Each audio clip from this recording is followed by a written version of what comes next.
Última intensa semana de actividad parlamentaria aquí en la Cámara Foral, en la que se han aprobado en el último pleno del año los presupuestos de Navarra para 2022. Tras varias semanas de intensas negociaciones, el gobierno de María Chivite ha conseguido sacar adelante sus cuentas. El proyecto de presupuestos se ha aprobado con el apoyo de todos los grupos del hemiciclo, la abstención de Bildu y el voto contrario de Navarra Suma. Una oposición que se basa, según la coalición regionalista, en que el gobierno les ha dejado de lado para mantener su acuerdo con EH Bildu y ha lamentado que no se hayan aceptado las enmiendas presentadas por su grupo. De la mano de su socio preferente, EH Bildu, ha presentado un proyecto de ley de presupuestos para el año que viene para el que se atribuyen en exclusiva la capacidad de introducir enmiendas. Las cuentas además son, según Valdemoros, irreales, ya que no tienen en cuenta el contexto económico actual y no atacan los problemas que sufre la comunidad foral. Que con esa falta de rigurosidad con la que trabajan, con su inconsistencia y su incoherencia, me lleva a decirles que vaya política de poca altura. Desde el PSN, Ramón Alzorriz ha defendido que los presupuestos son la herramienta que necesita Navarra para afrontar la recuperación económica y ha acusado a Navarra Suma de no haber mostrado ninguna intención de participar en su elaboración. Porque solo buscaban su relato, el que han hecho hoy. Bildu, Bildu y más Bildu. En el mismo sentido se ha expresado Geroa Bay, que ha señalado que son unos buenos presupuestos, pero que queda mucho por hacer en ámbito educativo, atención primaria y en la promoción del euskera. Vamos a apoyar estos presupuestos más allá de las carencias que tienen, porque evidentemente nunca satisfacen a todos. EH Bildu, por su parte, ha remarcado que facilitan la aprobación, pero que su posición es de abstención. Que hay cuestiones que no nos gustan, hay cuestiones en las que falta ambición, hay cuestiones en las que hubiéramos hecho otro tipo de planteamientos. Podemos a Aldugú, por su parte, ha votado a favor de las cuentas. Miquel Buil ha resaltado que se trata de las mayores de la historia y ha afeado la actitud de Navarra Suma. Nos planteaban unas cuestiones en su enmienda a la totalidad que yo creo que tengo que nombrar como absolutas inconsistencias. Los presupuestos también han contado con el apoyo de Izquierda Esquerra, que los ha calificado como necesarios, pero también ha puesto deberes al gobierno. Nos parece insuficiente, muy insuficiente, la política de ingresos del gobierno tripartito. Las cuentas, previstas en más de 4.700 millones de euros, prevén el techo de gasto más alto de la historia de Navarra, con más de 260 millones más que el año pasado. Esta semana hemos conocido los resultados del Navarrómetro, de esa encuesta realizada por la Universidad Pública de Navarra en colaboración con la propia Cámara Foral y que nos dice qué pasaría si ahora mismo hubiese elecciones en nuestra comunidad. No hay demasiados cambios, aunque hay algunas formaciones que ganarían mayor número de votos, como el Partido Socialista de Navarra, como Izquierda Esquerra, y otras que los perderían, como Navarra Suma o Geroa Bay. Los datos que arroja el conocido como Navarrómetro mantienen prácticamente la proporción de fuerzas en el gobierno. Según este barómetro de opinión encargado por el Parlamento Foral, los datos de estimación de voto muestran a un PSN que subiría en escaños entre 12 y 13 frente a los 11 actuales obtenidos en las elecciones de 2019. La principal fuerza seguiría siendo Navarra Suma, con entre 18 y 19 parlamentarios, aunque la coalición de UPN, PP y Ciudadanos perdería entre 1 y 2 escaños si hoy se celebrasen elecciones. Según esta encuesta, Geroa Bay también perdería 2 escaños, quedándose con 7 asientos en la Cámara. En cualquier caso, el gobierno tripartito, formado por PSN, Geroa y Podemos, mantendría sus escaños o se quedaría con uno menos en favor de Izquierda Esquerra, que de 1 pasaría a 2 según estos datos.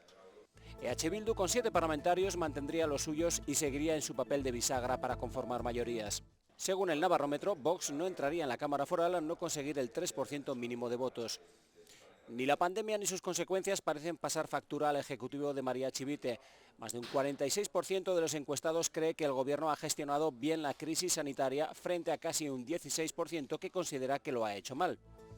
También aprueban a la presidenta Chivite, que es la única que supera el 5 en un rango de 0 a 10 junto a la líder de Geroa Bay, Usue Barcos.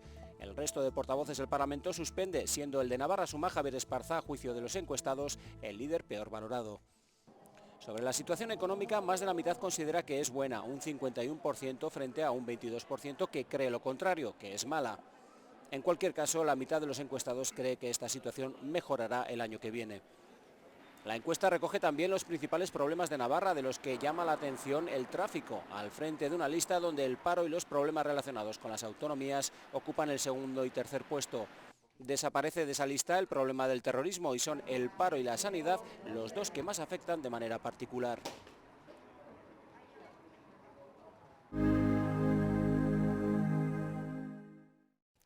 Alberto Bonilla, parlamentario de Navarra Suma, gracias por acompañarnos estos minutos. Nada, un placer, un placer. Además, en un escenario como este, nunca mejor dicho, precioso, a la par que navideño casi podríamos decir, ¿no?, en el Teatro Gayarre, porque usted forma parte de la Comisión de Cultura y Deporte de su formación. ¿Y por qué ha querido elegir este escenario?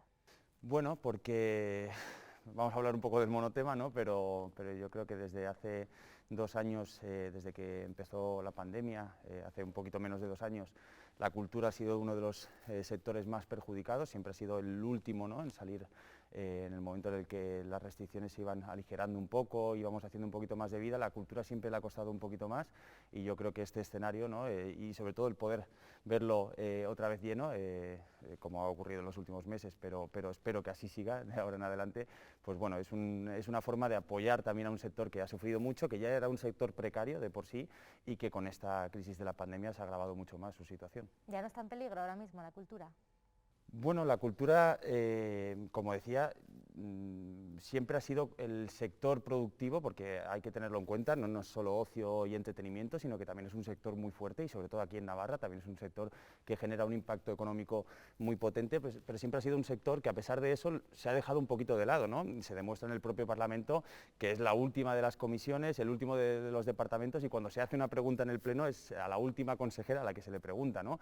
Y yo creo que siempre ha estado un poquito apartada. Y con la crisis de la pandemia yo creo que todo esto también se ha agravado muy fuerte en la cultura con las restricciones. También es un sector que tiene una estacionalidad y que si no le permites trabajar en ciertos meses o no puede ejercer su labor, pues los trabajadores, los empleados de la cultura sufren mucho de esta situación que ya venía de antes y con la pandemia mucho más, y por lo tanto yo creo que es un sector que está en peligro si no hacemos lo posible por intentar cuidarlo y sobre todo cuidar a sus trabajadores, porque al final es mucha gente que trabaja como autónomo, es mucha gente que trabaja en un periodo de tiempo muy concreto, y si no se le ayuda, si no se les facilitan las subvenciones, si no se arregla toda la burocracia que hay en el sector de la cultura, en muchos espacios públicos, pues al final lo que estamos haciendo es poner más piedras de las que ya había, y por lo tanto yo creo que estar aquí es apoyarlo y decir que la cultura está en peligro. Esperemos que salga adelante y que también desde las instituciones públicas se apoye realmente al sector como lo necesita. ¿Cómo deberían hacerlo? ¿Qué medidas concretas harían falta ahora mismo? Bueno, no se puede tratar al sector, que es muy heterogéneo, como un todo, ¿no? Hablábamos de los empleados, bueno, de los empleados de los espacios públicos recientemente, veíamos como había una concentración, que tienen sus especificidades.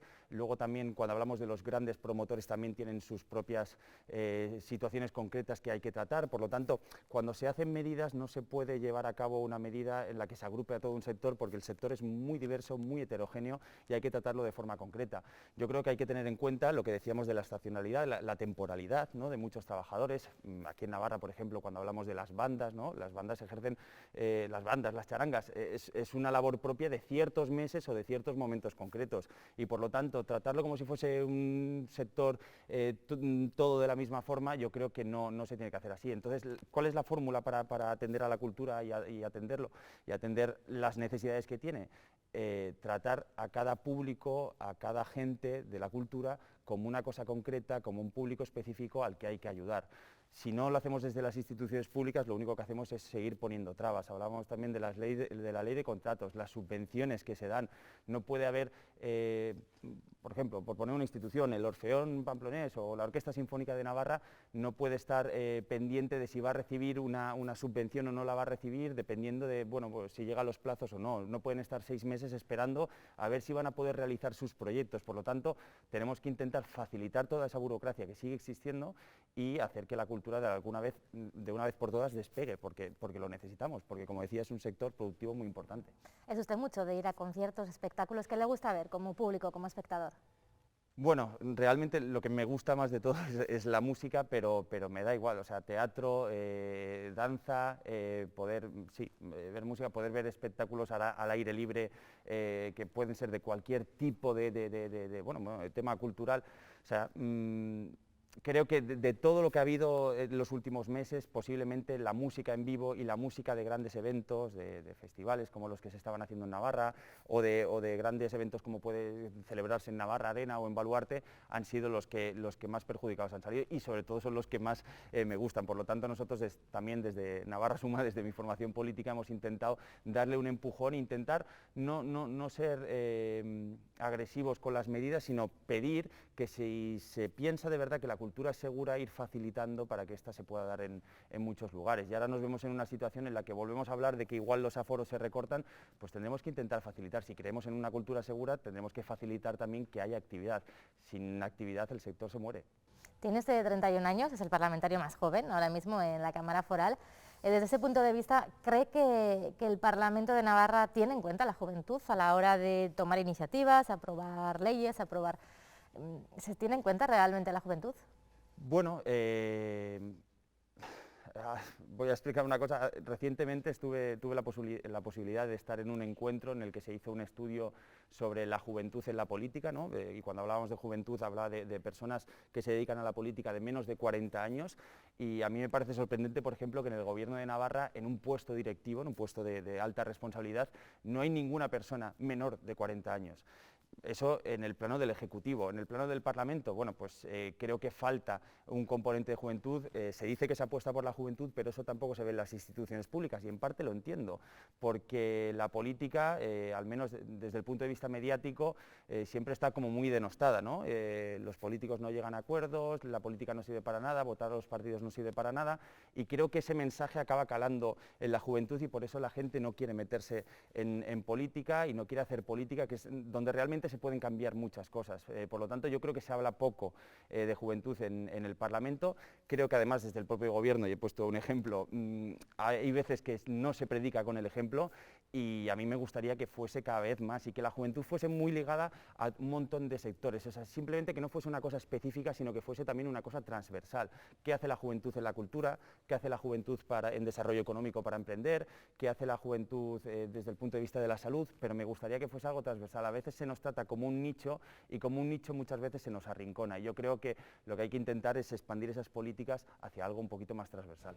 Y usted, como político, como parlamentario joven, ¿qué pedagogía hace, o por ejemplo, no sé, con su círculo, en cuanto a intentar revertir esa opinión de que en política todos lo hacen mal? ¿Cómo intenta vender su profesión a su entorno? Bueno, yo creo que todo el mundo lo entiende. Hay un escaparate público de la política que es donde se ve más la riña, donde se ve más la confrontación, pero yo a todo el mundo que me ha preguntado, luego en el trato personal con la gente puedes llegar incluso a entenderte o a darte cuenta que piensas igual, pero que muchas veces estamos de alguna forma marcados por los partidos políticos, por las líneas que se marcan, las líneas estratégicas, y que hay veces que, bueno, pues que uno tiene una opinión personal que no tiene espacio, ya no digo que no quiera o no pueda, sino que no tiene espacio para expresarla en público. Yo, con mis amistades, con mi entorno, lo que siempre intento transmitir es que la riña no es tan predominante como parece, y sí que predomina un espíritu de intentar hacer cosas por la gente. ¿Qué es lo que pasa? Que también desde los medios de comunicación, y aquí no estoy lanzando una pulla, por así decirlo, porque yo soy periodista también, pero desde los medios de comunicación muchas veces lo que vende, y es normal, porque si no la gente no lo consume, es la parte más negativa. Pero yo creo que hay una parte súper positiva, que igual es un poquito subterránea, que vale mucho la pena de la política. Por lo tanto, yo, ya que tengo este mini escaparate para expresarlo, me gustaría que más jóvenes y mucha más gente se comprometiera en política, jóvenes, mayores, lo que sea, pero que no tengan esa sensación de que se están metiendo en un mundo hostil, sino que realmente en un mundo en el que se pueden hacer muchas cosas. Quería preguntarle precisamente por eso. Usted es periodista, además ha ejercido, ¿no?, como periodista en medios de comunicación. Ahora, desde el otro lado, ¿qué visión o qué perspectiva, qué relación tiene con los medios de comunicación, con el periodismo? ¿Cómo lo ve ahora desde la política? Bueno, como estamos en una entrevista en confianza, intento siempre, desde el otro lado, hacer ver ahora mismo a la gente que se dedica en política y que quizás no ha vivido ese mundo de los medios de comunicación, que al final el periodista hace su labor y tiene que desempeñar su labor. No, es que me han sacado solo la parte negativa, o no me han sacado en el medio, o no tal, o esto es porque igual me tienen rabia o nos tienen manía o tal. No funciona así. O sea, el periodista hace su labor, también el político hace su labor, el periodista pregunta lo que quiere y también el político decide si lo responde o no, y es más, muchas veces no se responden a las cosas, o sea, con evasivas, muchas veces. yéndose un poquito por los cerros de Úbeda, Y yo creo que al final tiene que existir una labor de entender que son dos profesiones, una de servicio público, pero también el periodismo tiene un servicio público muy importante y que por lo tanto se tienen que entender y cada uno respetar. Yo en ese sentido lo que hago es muchas veces un poquito de presión o así, o al menos condicionar a veces ciertos pensamientos que son de, bueno, es que no nos han tratado, no, es que al final las cosas pues no salen como uno quiere, el periodista no escribe al dictado del político, por lo tanto yo creo que hay que respetar eso y creo que son dos mundos que se deberían entender mucho mejor de lo que se están entendiendo últimamente. ¿Qué le gusta más, la política o el periodismo? Pues la comunicación política, que es una mezcla de las dos cosas. Yo creo que, hombre, desde este lado de la política, para mí, o sea, esta experiencia está siendo súper enriquecedora. Además, yo creo que se atiende a un gran desconocido, que es todo lo que tiene que ver con lo público, ¿no? Mucha gente que intenta entrar en el mundo laboral va directamente a lo privado, ¿no? A las empresas y tal, pero el mundo de lo público es algo apasionante y además se pueden hacer muchas cosas. Y desde el punto de vista de la comunicación, pues bueno, como estoy también en la política, intento de alguna forma influir o intentar marcar algunas dinámicas, algunas estrategias, alguna forma de hacer las cosas desde mi humilde opinión para intentar mejorar cómo se hace la comunicación, sobre todo también para llegar a ese público más joven, porque hay veces que pensamos que vivimos hace 30 años, ¿no? Y que la comunicación política sigue siendo igual y ha cambiado muchísimo y hay que intentar hablar de otra forma, intentar llegar a la gente de otra forma y plantearle también los temas que les interesan, no únicamente los que quieres vender. Bueno, ya lo hemos conocido un poco, pero vamos a seguir haciéndolo con nuestro test rápido. ¿Quién es para usted el mejor orador o la mejor oradora del Parlamento? Yo creo que hay muchos más de los que a veces se piensan. Es que podría decir muchas cosas. Desde el punto de vista académico, Iñaki Iriarte. Desde el punto de vista de la cercanía y de llegar a la gente, pues no sé, Jorge Esparza, Raquel Garballo, que son compañeros míos, estoy mencionando, pero bueno, yo creo que los portavoces también, Javier Esparza, Usue Barcos, que mide muy bien los tiempos, pero por barrer para casa, ya por decir uno concreto, Carlos Pérez Nievas, que a mí me parece que tiene un mensaje muy contundente y del que aprendo muchísimo. ¿Con quién es la persona con la que más discute en la Cámara Foral? ¿Con la que más choca? Pues posiblemente por temas de cultura y deporte he chocado más con Carlos Mena, que es portavoz socialista, o con cualquiera de los portavoces de la Comisión de Cultura y Deporte, pero la verdad es que no podría decir que tengo grandes choques y bueno, incluso las diferencias que hayamos podido tener, que igual duelen un poco más, se han hablado al momento, con lo cual, bueno, sí, diría Carlos Mena, pero no podría decir. No llega la sangre al río, ¿no? Sí, eso es. ¿Y con qué parlamentario o parlamentaria que no sea de Navarra Suma se iría por ahí en su rato de ocio? Bueno, esto lo he tenido siempre claro, además ya tuve la oportunidad de hacerlo, pero dije que lo diría con Inma Jurío del Partido Socialista, que además es una persona que luego en las distancias cortas es súper amable y súper divertida y por lo tanto me iría con ella sin lugar a dudas. Y con más gente, pero bueno, con ella en principio. ¿Su lugar favorito de Navarra? Mi lugar favorito de Navarra, me gusta mucho porque he pasado muchos años ahí y además he tenido la suerte de trabajar ahí, el campus de la Universidad de Navarra. Al ser joven supongo que usará mucho las redes sociales, pero ¿con cuál se queda o cuál es la que más le gusta? Bueno, yo creo que esta pregunta la podría responder cualquiera que me conozca a Twitter, sin lugar a dudas. Twitter, que además da la sensación de que es una red social muy hostil, pero se pueden hacer grandes amistades. ¿El emoticono que más usa en sus conversaciones de WhatsApp?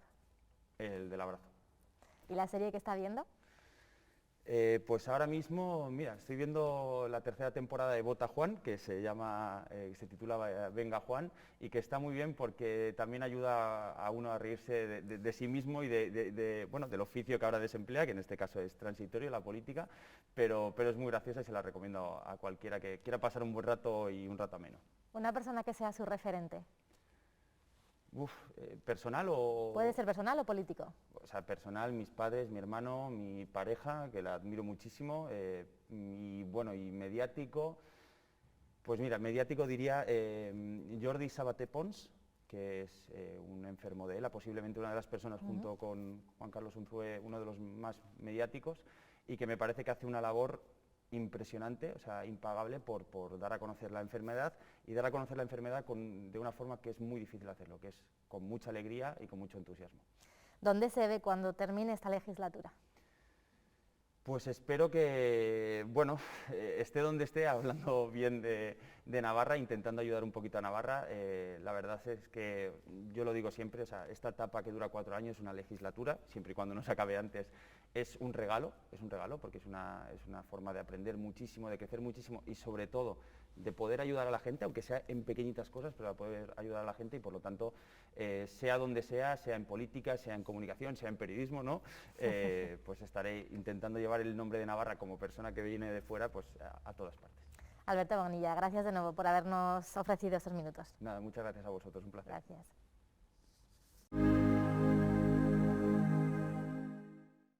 Y en estas fechas tan especiales, y aunque seguimos en plena pandemia, hemos querido saber cómo van a pasar las Navidades los portavoces y las portavoces de la Cámara Foral y también el propio presidente Unai Walde. A todos ellos y a todas ellas les hemos pedido también que realicen sus deseos para 2022. Sin actividad propiamente parlamentaria, pero seguramente haciendo trabajo interno, trabajo de despacho y también disfrutando, ¿no?, en la medida de las posibilidades de la familia, pero con responsabilidad, que creo que es el mensaje que hoy hay que trasladar. En familia, yo creo que como cualquiera de los navarros, de las navarras, disfrutando de la familia, disfrutando de los amigos y disfrutando de unas fechas que para mí son muy especiales, la verdad. Yo disfruto mucho en Navidad y bueno, van a empezar a volver a ser unas Navidades, bueno, pues un poquito mejores que las del año pasado. Eso también es importante, sin descuidarnos, porque creo que hay que tener presente el virus. Pues lo mejor que pueda, porque tengo a una hermana que acaba de dar positivo y mi cuñado, por lo tanto cenaré con mis padres intentando mantener ese núcleo familiar lo mejor que podamos. Bueno, en familia, pero reducida, y es una pena, porque es verdad que estas son las fiestas en las que, a diferencia de otros momentos, nos encontramos madres, suegras, hermanos. No va a poder ser este año, pero bueno, aprovecharemos para, en esos márgenes que son los razonables, pues encontrarnos y celebrarlo. En familia, bueno, pues de una manera más reducida que otros años, pero afortunadamente a lo largo de este año he sido tía por primera vez, entonces tenemos un pequeño en la familia y bueno, pues con mi madre y mi hermano y la criatura. Estas Navidades voy a comer mucho turrón, voy a estar calentito en mi casa, pero no me voy a olvidar de mis amistades. En casa aquí en Pamplona, con mis hijos y mis nietos, un poquito apenada porque ayer mismo decidimos no ir a Burgos, que pues de las pocas oportunidades que tenemos de juntarnos toda mi familia. Espero que sea el año en que superemos definitivamente esta crisis sanitaria, ¿no?, que dejemos atrás esa pandemia, que pueda ser el año en el que nos centremos en la reconstrucción social y económica posterior a la pandemia. Creo que tenemos herramientas, afortunadamente, para en el Parlamento hacer una labor en ese sentido. El primero es el que superemos esta pandemia de una vez y por todas. Yo creo que es mi deseo, pero es el deseo del conjunto de los ciudadanos. Y bueno, a partir de ahí, bueno, pues que seamos capaces de sacar adelante esta tierra, de tener un futuro mejor, de que haya prosperidad, de que haya empleo. Que la pandemia se acabe de una santa vez, que todos podamos vivir lo mejor posible, que recuperemos a nuestro espacio con nuestros amigos, con nuestras amigas, con nuestras familias y que podamos disfrutar nuevamente de los Sanfermines, que eso sería, y de las fiestas de cada uno de los municipios. Creo que un poquito recobrar la alegría. Que seamos capaces de superar lo que de castigo está teniendo esta pandemia, cuando menos en acostumbrarnos a convivir con ella, pero haciéndonos fuertes y ganándole terreno. Salud. Fundamentalmente salud. Sin salud no hay normalidad, no hay posibilidad de seguir avanzando en otras cuestiones. Deseo mucha empatía en todo el mundo y que haya lucha social productiva. La izquierda alternativa continúe creciendo, que es que me parece que es lo mejor que le puede pasar a esta comunidad de cara al futuro, y casi antes que eso, a ver si podemos con la pandemia.